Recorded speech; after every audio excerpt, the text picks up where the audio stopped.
berdoa. Terima kasih Bapa buat segala penyertaan-Mu sampai pada saat ini. Sebentar kami akan mendengarkan sebagian dari kebenaran firman-Mu. Kami percaya bahwa Tuhan yang akan senantiasa memberkati kami, mengurapi setiap hati kami, sehingga setiap firman yang boleh kami dengar pada sore hari ini Tuhan dapat menjadi suluh dan berkat dalam kehidupan kami. Terima kasih Bapa. Pada saat ini Tuhan, berdoa buat hamba-Mu yang akan menyampaikan firman-Mu, berkati secara luar biasa Bapa, sehingga ia dapat berkata-kata seturut kehendak Tuhan di atas surga. Roh iblis, roh setan yang ingin mengganggu, mengacaukan kebaktian kami pada sore hari ini Tuhan, kami usir, kami tolak, kami patahkan di dalam nama Tuhan Yesus. Senantiasa kesatuan berkuasa di tempat ini. Bersabdalah Tuhan, kami siap mendengarkannya. Di dalam Kristus Yesus kami telah berdoa dan mengucap syukur. Haleluya. Amin. Shalom. Shalom. Sekali lagi shalom untuk kita semua. Shalom. Masih semangat? Masih. Puji Tuhan. Baik saudara yang terkasih di dalam Tuhan kita Yesus Kristus, puji syukur kepada Tuhan atas segala kasih-Nya sehingga pada hari ini kita boleh melaksanakan puasa kita, sehingga pada sore hari ini kita bisa melaksanakan ibadah penutupan puasa kita khususnya pada sore hari ini. Baik saudara yang terkasih di dalam nama Tuhan Yesus Kristus, pada saat ini kita akan mencoba belajar di dalam firman Tuhan yang terambil di dalam Kisah Para Rasul pasal 5 ayat 1 sampai ayatnya yang ke-11. Sekali lagi, Kisah Para Rasul pasal 5 ayat 1 sampai ayatnya yang ke-11. Yang sudah mendapatkan katakan amin. Amin. Haleluya. Baik, karena pembacaan kita pada sore hari ini agak sedikit panjang, maka kita akan bergantian membacakannya. Saya akan membacakan ayatnya yang ganjil dan saudara-saudari yang akan membacakan ayatnya yang genap. Kisah Para Rasul 5 ayat 1 sampai 11 dibawa ke perikop Ananias dan Safira. Ada seorang lain yang bernama Ananias. Ia beserta istrinya Safira menjual sebidang tanah. Dengan setahu istrinya, ia menahan sebagian dari hasil penjualan itu dan sebagian lain dibawa dan diletakkannya di depan kaki rasul-rasul. Tetapi Petrus berkata, Ananias, mengapa hatimu dikuasai iblis, sehingga engkau mendustai Roh Kudus dan menahan sebagian dari hasil penjualan tanah itu? Selama tanah itu tidak dijual, bukankah itu tetap kepunyaanmu? Dan setelah dijual, bukankah hasilnya itu tetap dalam kuasamu? Mengapa engkau merencanakan perbuatan itu dalam hatimu? Engkau bukan mendustai manusia, tetapi mendustai Allah. Ketika mendengar perkataan itu, berbalah Ananias dan putuslah nyawanya. Maka sangatlah ketakutan semua orang yang mendengar hal itu. Lalu datanglah beberapa orang muda, mereka mengapani mayat itu, mengusungnya keluar dan pergi menguburnya. Kira-kira 3 jam kemudian masuklah istri Ananias, tetapi ia tidak tahu apa yang telah terjadi. Kata Petrus kepadanya, katakanlah kepadaku, dengan harga sekiankah tanah itu kamu jual? Jawab perempuan itu, betul sekian. Kata Petrus, mengapa kamu berdua bersepakat untuk mencobai Roh Tuhan? Lihatlah, orang-orang yang baru mengubur suamimu berdiri di depan pintu, dan mereka akan mengusung engkau juga keluar. Lalu berbalah perempuan itu seketika itu juga di depan kaki Petrus dan putuslah nyawanya. Ketika orang-orang muda itu masuk, mereka mendapati dia sudah mati. Lalu mereka mengusungnya keluar dan menguburnya di samping suaminya. Ayat 11 kita sama-sama. Maka sangat ketakutanlah seluruh jemaat dan semua orang yang mendengar hal itu. Yang berbahagia adalah setiap orang yang membaca dan merenungkan serta melakukan firman Tuhan dalam kehidupannya. Saudara terkasih di dalam nama Tuhan Yesus Kristus, akhir-akhir ini kita ada banyak mendengarkan informasi tentang yang namanya memanipulasi. Ada banyak orang di luar sana melakukan kegiatan-kegiatan memanipulasi dengan tujuan mungkin mereka ingin mendapatkan untung. dari sesuatu yang mereka jadikan korban sebagai tempat memanipulasi mereka. Nah, saudaraku yang terkasih, pada saat sore hari ini, sesuai dengan firman Tuhan yang telah kita bacakan bersama-sama di Kisah Para Rasul pasal 5 ayat 1 sampai ayat yang ke-11, maka saya akan mengangkat satu tema, ialah hidup tanpa memanipulasi. Sekali lagi, tema kita pada sore hari ini adalah hidup tanpa memanipulasi. Berbicara tentang memanipulasi, ialah artinya adalah penggelapan, penyelewengan, ataupun berbohong. Jadi hal ini memanipulasi tidaklah jauh berbeda dari yang namanya berbohong. Seperti yang saya katakan bahwa memanipulasi adalah penggelapan, penyelewengan. Berarti hal ini ialah menunjukkan dan memberikan gambaran kepada kita bahwa memanipulasi adalah suatu perbuatan jahat yang tentunya hal itu tidaklah disenangi dan disukai oleh Tuhan yang Maha Kuasa.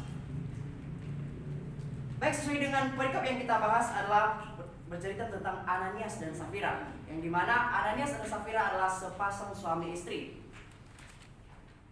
Pasal ini menceritakan tentang Ananias dan Safira yang merupakan orang suami istri, yang dimana kejadian kematian dari kedua orang ini merupakan suatu gambaran hidup orang yang kurang mempunyai hidup kerohanian terhadap Tuhan.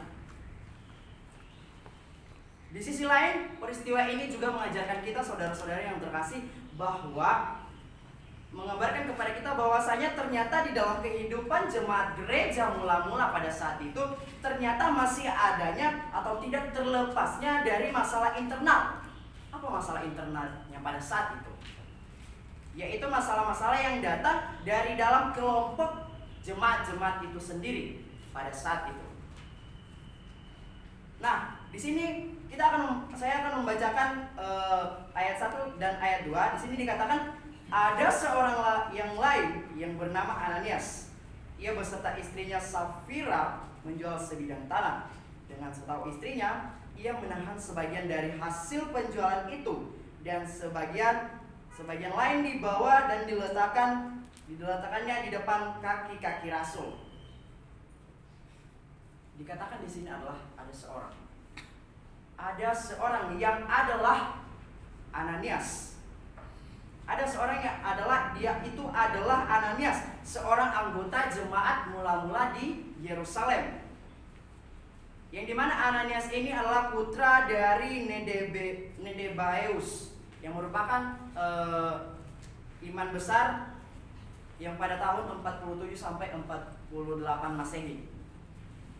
Nah, kalau kita menelusuri arti dari nama mereka ini berdua, Ananias dan Safira, sebenarnya arti nama mereka ini cukup bagus. Bukan cukup bagus dan bukan cukup bagus, tetapi sangat bagus. Di mana arti dari nama mereka ini adalah, kalau Safira sendiri, arti namanya itu dalam bahasa Aram yang berarti cantik.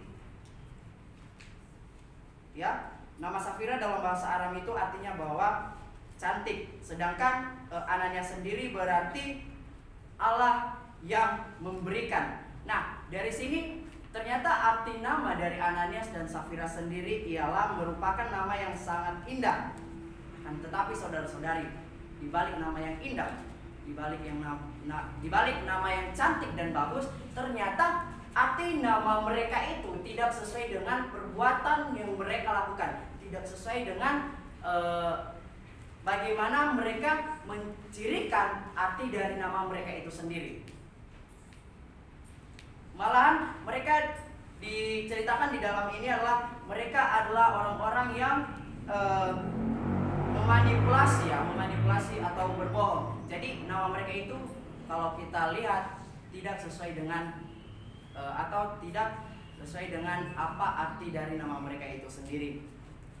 Nah, di sini pasal 1 dan 2 itu menunjukkan kepada kita bahwa Ananias dan Safira bersekongkol untuk hanya menyerahkan sebagian dari hasil tanah yang mereka jual kepada rasul-rasul.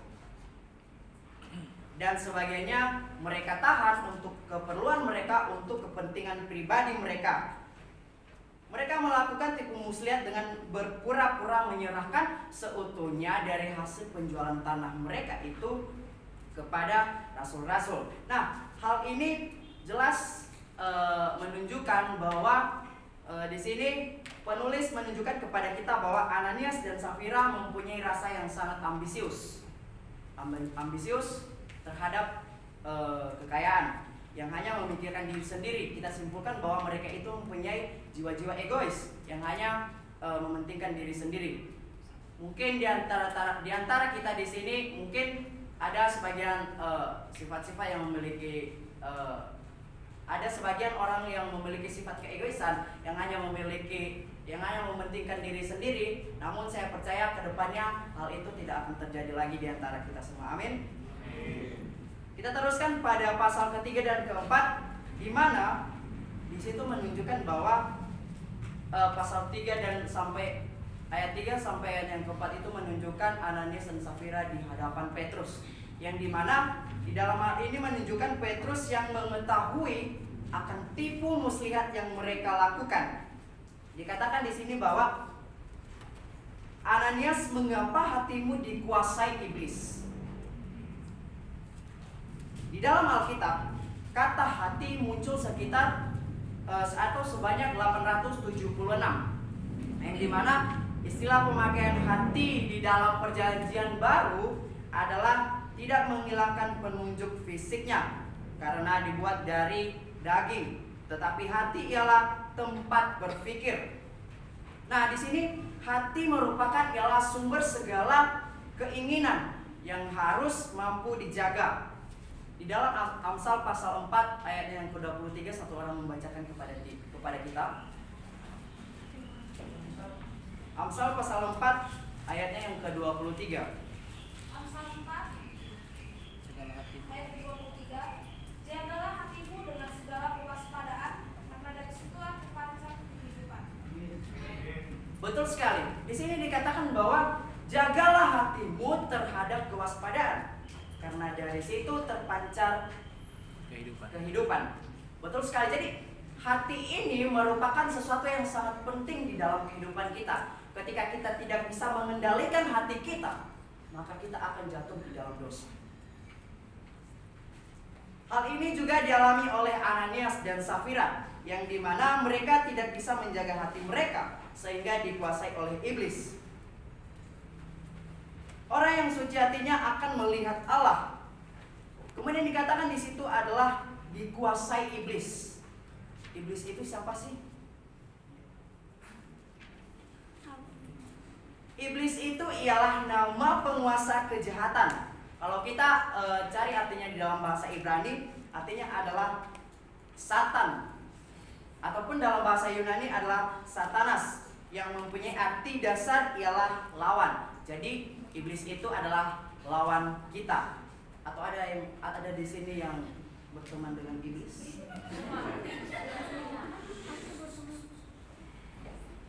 Iblis terus-menerus menggoda manusia. Di dalam 1 Korintus pasal 7 ayat 5, satu orang membacakan.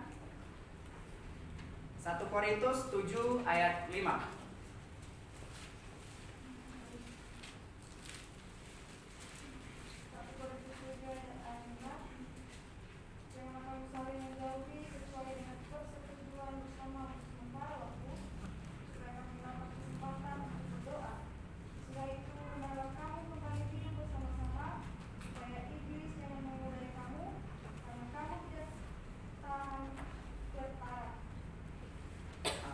Jadi di situ dijelaskan bahwa kita itu harusnya berdoa supaya iblis tidak dapat menggoda kita. Tugas iblis itu adalah menggoda kita, sehingga dengan dia menggoda kita, saudara-saudari, maka kita akan terjatuh di dalam dosa dan akan menjauh daripada Tuhan. Dalam Alkitab banyak melaporkan bahwa iblis bekerja dalam diri seseorang yang percaya kepada Tuhan. Dalam salah satunya ialah Ananias dan Safira. Bahkan Tuhan Yesus pun dicobai oleh iblis.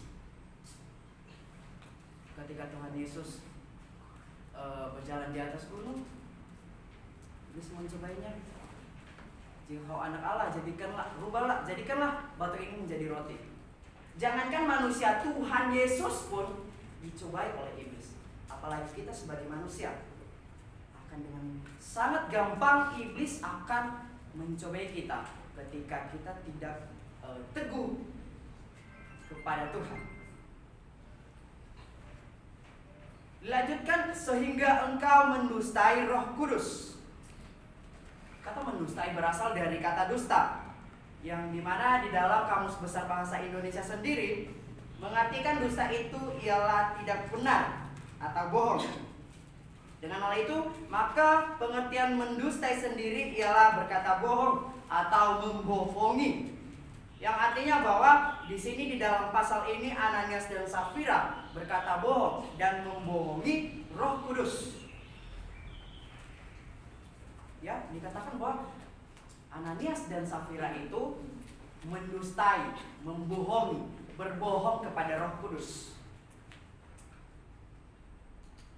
Pasal ini tidak menunjukkan, ya, di sini tidak tertulis bagaimana cara seorang Petrus mengetahui bahwa mereka itu sudah berbohong. Tetapi dapat kita simpulkan bahwa Petrus mengetahui itu adalah berdasarkan tuntunan dari Roh Kudus yang menunjukkan kepada Petrus bahwa Ananias dan Safira itu telah melakukan kebohongan atas tanah yang mereka jual.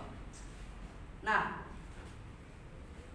kemudian Petrus menegaskan bahwa Ananias bukan mendustai manusia, namun ia mendustai Allah, yang dimana hal ini menunjukkan bahwa Roh Kudus yang dimaksud ialah Allah sendiri. Ya, dijelaskan bahwa Ananias dan Safira membohongi Roh Kudus, yang dimana Roh Kudus itu adalah Allah sendiri ternyata. Jadi, saudariku yang terkasih di dalam nama Tuhan Yesus Kristus, kalau kita pahami secara baik-baik pasal ini, dosa Ananias itu tidak terletak pada tindakannya menahan sebagian uang dari hasil penjualan tanah itu. Karena pada saat itu ternyata di dalam tradisi mereka membagi harta kepunyaan mereka, ternyata bukanlah sesuatu yang dipaksa, namun itu adalah sesuatu yang menurut keikhlasan mereka membagikan sesuatu kepada sesama mereka. Akan tetapi dosa Ananias itu terletak pada tindakannya yang seakan-akan ia menyerahkan seluruh hasil penjualan tanah mereka itu kepada rasul-rasul, yang sebenarnya tidak semua mereka serahkan. Jadi disitulah terletak dosanya si Ananias dan Safira.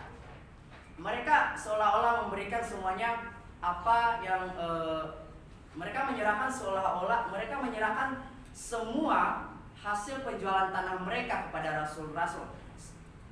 Walaupun di dalam kenyataannya ternyata sebagian mereka telah tahan dan untuk dipergunakan untuk keperluan mereka sendiri.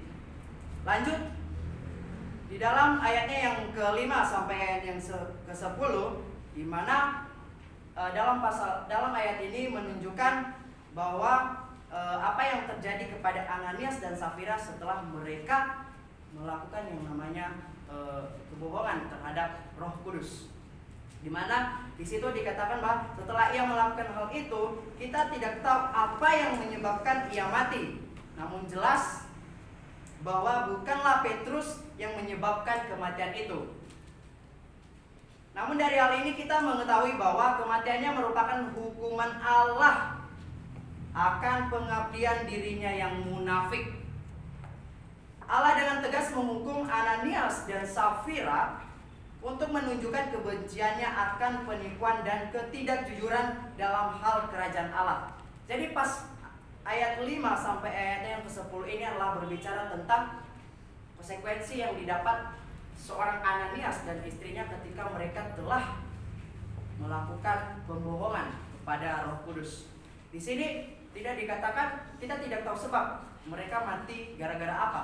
Tetapi dapat kita simpulkan bahwa hal itu merupakan konsekuensi hukuman yang diberikan Allah kepada Ananias dan Safira karena mereka telah melakukan yang namanya kebohongan. Menipu umat Allah dalam hal hubungan persaudaraan dengan Yesus Kristus merupakan adalah dosa yang besar di hadapan Allah. Bertindak munafik sama halnya dengan menyanyiakan darah Kristus yang telah tercurah dan mempergunakannya untuk mempermuliakan diri sendiri. Nah, dosa ini menunjukkan ketidaktakutan akan Allah serta tidak menghormati Roh Kudus sendiri. Yang ini jelas merupakan sikap dan dosa yang layak menerima sanksi dan hukuman daripada Allah sendiri. Jadi di sini jelas dikatakan bahwa ketika kita berdusta munafik kepada Allah, maka konsekuensi yang akan kita dapat adalah seperti yang didapatkan oleh Ananias dan istrinya Safira sendiri. Yang terakhir adalah ayatnya yang ke-11. Di situ mengatakan bahwa maka sangat ketakutanlah seluruh jemaat dan semua orang yang mendengar hal itu. Ada banyak orang pada saat itu menyaksikan hal itu, dan ketika mereka menyaksikan hal itu, takutlah mereka. Maka sangat ketakutanlah seluruh jemaat dan semua orang yang mendengar hal itu. Ketakutan di dalam Alkitab menggunakan beberapa kata untuk mengartikan takut atau ketakutan. Tapi yang paling umum digunakan ialah bahasa Ibrani yira dan pakat, yang secara teologis dikenal arti ialah ketakutan yang kudus. Ketakutan yang kudus ini ialah merupakan dapat mengenal seseorang percaya akan Allah yang hidup. Di sini seorang ahli teologi memberikan suatu pemikiran bahwa menurut Luther, orang biasa tidak akan mempunyai ketakutan yang didorong oleh penghormatan yang terhadap Allah. Di dalam sisi lain, ketakutan yang kudus ialah pemberian Allah yang memampukan orang takut sekaligus menghormati kekuasaan Allah. Saudara yang terkasih di dalam nama Tuhan Yesus Kristus, ketika hal itu terjadi kepada Ananias dan Safira, ternyata jemaat dan orang-orang yang mendengar hal itu ketakutan. Yang mungkin pada berikutnya atau perikop berikutnya di situ, ketika hal itu terjadi, maka ada banyak orang yang percaya kepada Tuhan dan bertambah banyaklah orang jemaat Kristen mula-mula pada saat itu. Nah, saudariku yang terkasih di dalam nama Tuhan Yesus, apa yang menjadi kesimpulan dari firman Tuhan yang telah kita baca, telah kita renungkan pada sore hari ini ialah kesimpulannya adalah ternyata di dalam berkehidupan berjemaat, di dalam hidup di dalam Kristus, saudara-saudari, janganlah sesekali kita itu merencanakan rencana yang jahat. Jangan menyembunyikan kejahatan yang kita lakukan itu di balik pelayanan yang kita lakukan. Karena itu sama saja berbohong. Dan kita telah tahu bahwa konsekuensinya sangatlah fatal seperti yang dialami oleh Ananias dan Safira. Kita akan mendapatkan hukuman yang setimpal dengan apa yang kita perbuat. Seperti halnya Safira dan Ananias yang mendapatkan hukuman yang setimpal daripada Allah karena telah melakukan kebohongan, memanipulasi akan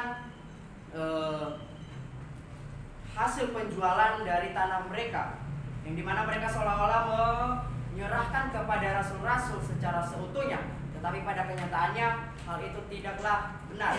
Malah mereka menyimpan sebagian untuk keperluan mereka masing-masing. Nah, saudari yang terkasih, cerita ini atau perikop ini merupakan pelajaran penting bagi kita di dalam menjalankan hidup di dalam Kristus, ya. Menjadi pembelajaran bagi kita dalam pelayanan kita. Untuk itu mulai saat ini dan sampai seterusnya, janganlah kita memanipulasi kepada Allah. Karena kita telah tahu konsekuensinya itu sangat Baik saudara yang terkasih, demikianlah firman Tuhan yang boleh saya sampaikan pada sore hari ini. Bila kiranya firman Tuhan yang boleh saya bagikan pada sore hari ini dapat menjadi berkat dalam kehidupan kita, dapat kita aplikasikan dalam kehidupan kita. Untuk doa penutup, saya serahkan kepada Gustini. Kita bersatu dalam doa. Terima kasih Bapak, terima kasih Tuhan.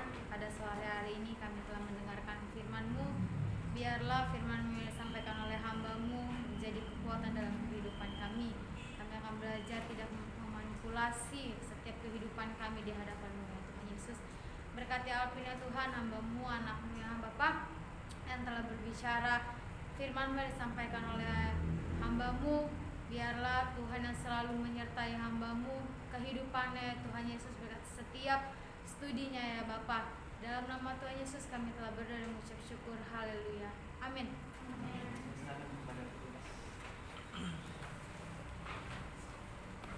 Baik, mari kita bangkit berdiri bersama-sama. Kita setiap pokok doa kita, mari kita bersatu dalam doa. Bapa surgawi, kami terlebih bangga mempunyai Allah seperti Engkau Bapa, bagaikan air yang selalu mengalir, begitu berkat-Mu dalam hidup kami sepanjang hari ini Bapa. Terima kasih untuk sumber daya alam, tanah, air, udara, tumbuh-tumbuhan yang boleh kami nikmati Bapa. Terima kasih untuk kebesaran-Mu dalam hidup kami Bapa. Kami bersyukur untuk semuanya Bapa, dan dengan apa yang balas kasih-Mu Bapa, selain membangun hubungan yang makin intim kepada-Mu Bapa. Para surgawi, Bapak surgawi, sepanjang hari ini Bapak, sadar tidak sadar banyak yang telah kami perbuat di hadapan Engkau, yang kadang membuat Engkau marah, sedih. Ampuni kami Bapak, pikiran, perkataan, perbuatan, terlebih isi hati kami, pikiran kami Bapak, sehingga semuanya itu tidak akan menjadi penghalang kami untuk meminta berkat-Mu Bapak, untuk memohon, untuk berseru di bawah kaki-Mu pada saat ini Bapak. Ampuni kami Bapak, sehingga kami layak menghadap di hadirat pada saat ini. Kau ampuni kami dari ujung rambut sampai ujung kaki Bapak. Bapak surgawi, pada saat ini kami berdoa untuk bangsa negara kami Bapak. Kami punya kerinduan untuk membawa dalam doa kami, pemimpin kami, mulai dari tertinggi sampai yang terendah. Engkau berkati, Engkau berikan hikmat Bapak dalam mengayomi masyarakat, mulai dari Sabang sampai Merauke Bapak. Tuhan memberikan hikmat Bapak, sehingga keputusan-keputusan yang diambil boleh dirasakan oleh masyarakat, baik yang tinggal di kota maupun di daerah-daerah yang terpencil, di daerah-daerah yang terpelosok Bapak. Terima kasih Bapak, terima kasih Yesus. Kami berdoa untuk tim keamanan negara kami Bapak. Engkau pakai Bapak, Engkau pakai Bapak. Kami lepaskan salam damai sejahtera Bapak, sehingga mereka bisa menjaga negara kami Bapak, dan masyarakat boleh tinggal di negara kami dengan aman, damai sejahtera Bapak. Kami berdoa Bapak untuk segala problem yang sedang terjadi dalam negara kami Bapak, dalam dunia politik, budaya, agama, ras, kami serahkan di dalam tangan kasih Bapak. Kami perkatakan di dalam nama Yesus Kristus Bapak, problema itu boleh hancur Bapak. Engkau berkati oknum-oknum tertentu di dalamnya Bapak, sehingga semuanya boleh terselesaikan Bapak. Pada saat ini Bapak, negara kami sedang dilanda oleh COVID-19, kami serahkan di dalam tangan kasih Bapak. Engkau berkati Bapak, Engkau buang, Engkau keringkan, Engkau buang jauh-jauh COVID itu dari negara kami Bapak, sehingga masyarakat Indonesia Bapak boleh melakukan aktivitas, boleh keluar rumah Bapak dengan segala bentuk aktivitas Bapak. Tuhan Yesus yang baik, pada saat ini kami berdoa untuk PT SAJ Bapak. Engkau berkati direktur Bapak, sampai karyawan-karyawan, sampai office boy Bapak. Tuhan senantiasa Engkau berkati Bapak di dalam visi misi perusahaan ini Bapak. Kami serahkan di dalam tangan kasih-Mu Bapak. Berkat-Mu boleh tercurah Bapak, segala tender-tender Bapak. Engkau berkati Bapak, Roh Kudus-Mu yang akan memimpin, menuntun Bapak, sehingga apapun yang ingin dicapai Bapak, apapun tujuan goals Bapak boleh tercapai hanya di dalam nama Yesus Kristus. Tuhan Bapak surgawi, pada saat ini kami berdoa untuk STT IKSM tercinta Bapak. Kami berdoa mulai dari pendiri kami Bapak, Engkau berkati, dan kami bersyukur sampai saat ini Tuhan masih memberikan umur yang panjang Bapak. Mengambil berdoa itu tidak akan pernah berhenti Bapak, tidak pernah terbatas Bapak, sehingga di masa-masa tuanya Bapak dia boleh lebih melihat kebesaran-Mu dalam kehidupannya Bapak. Tuhan berkati keluarganya Bapak, istrinya, anak-anaknya Bapak. Engkau berkati pekerjaan mereka Bapak, pelayanan mereka Bapak. Kami berdoa Tuhan untuk ketua ketua STT kami Bapak Stesti, dosen-dosen dan staf-staf, hingga kami sebagai mahasiswa-mahasiswi Bapak. Kami punya satu hati untuk mewujudkan visi misi STT ini Bapak. Engkau berikan kami kekuatan Bapak, Engkau berikan kami tuntunan bimbingan Roh Kudus-Mu Bapak, sehingga kami satu pikiran, satu hati dapat mewujudkan visi misi STT KSM ini Bapak. Bapa surgawi, di awal semester ini Bapak, kami mau Bapak Tuhan selalu memberikan kami semangat yang luar biasa Bapak, sehingga kami bisa menyelesaikan semester ini nantinya Bapak dengan penuh sukacita. Saya Tuhan, kami berdoa untuk keluarga kami dimanapun mereka berada pada saat ini Tuhan, baik ada di tanah perantauan, terlebih keluarga kami ada di kampung halaman. Tuhan berkati setiap pekerjaan mereka, peternakan, pertanian mereka Bapak, sehingga lewat itu mereka bisa menerima berkat-Mu yang sangat melimpah Bapak. Tuhan, Engkau berkati, sukacita boleh terjadi di atas mereka Bapak. Visi misi keluarga kami serahkan di dalam tangan Bapak.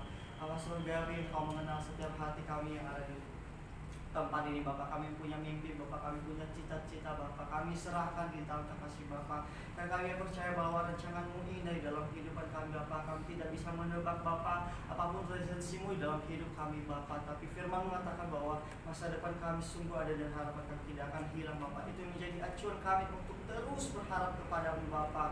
Pada saat ini Bapak, kami berdoa untuk keluarga kami, untuk saudara-saudara kami di luar sana Bapak, yang tidak merasakan kebahagiaan seperti yang kami rasakan pada saat ini Bapak, yang sedang melanda penderitaan, lapar, haus, kemiskinan Bapak, yang tidak punya tempat tinggal yang nyaman Bapak. Kami serahkan di dalam tangan kasih Bapak. Kami perkatakan di dalam nama Tuhan Yesus Kristus, Tuhan buka pintu rezeki-Mu Bapak. Engkau bebaskan mereka dari segala penderitaan Bapak. Engkau berikan makanan, minuman, tempat tinggal yang layak Bapak, sehingga mereka juga bisa merasakan kebahagiaan seperti apa yang kami rasakan pada saat ini Bapak. Bapak surgawi, masih banyak yang belum kami minta kepada Engkau Bapak, tapi kami percaya Tuhan adalah Maha tahu Bapak, tahu yang lebih baik dalam hidup kami Bapak. Kami percaya Tuhan tidak pernah menutup mata, tidak pernah menutup telinga mendengar setiap seruan anak-anak-Mu Bapak. Dan ini doa kami Bapak, jangan jadilah kehendak kami tetapi kehendak-Mu yang selalu terjadi atas kehidupan kami, hanya di dalam nama Yesus Kristus. Dan doanya akan kami akhiri sesuai dengan doa yang telah Engkau ajarkan kepada kami, demikian. Bapa kami yang di surga, dikuduskanlah nama-Mu, datanglah kerajaan-Mu, jadilah kehendak-Mu di bumi seperti di surga. Berikanlah kepada kami hari ini makanan kami yang secukupnya, dan ampunilah kesalahan kami, seperti kami juga mengampuni orang yang salah kepada kami. Dan janganlah membawa kami ke dalam pencobaan, tetapi lepaskanlah kami dari jahat. Karena Tuhan yang punya kerajaan dan kuasa dan kemuliaan sampai selama-lamanya. Amin. Amin. Amin.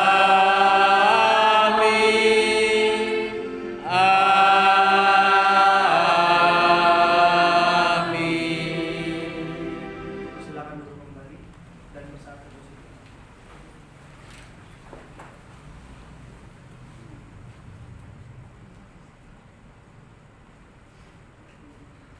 Saat itu selesai, baik jika ada pengumuman dipersilakan.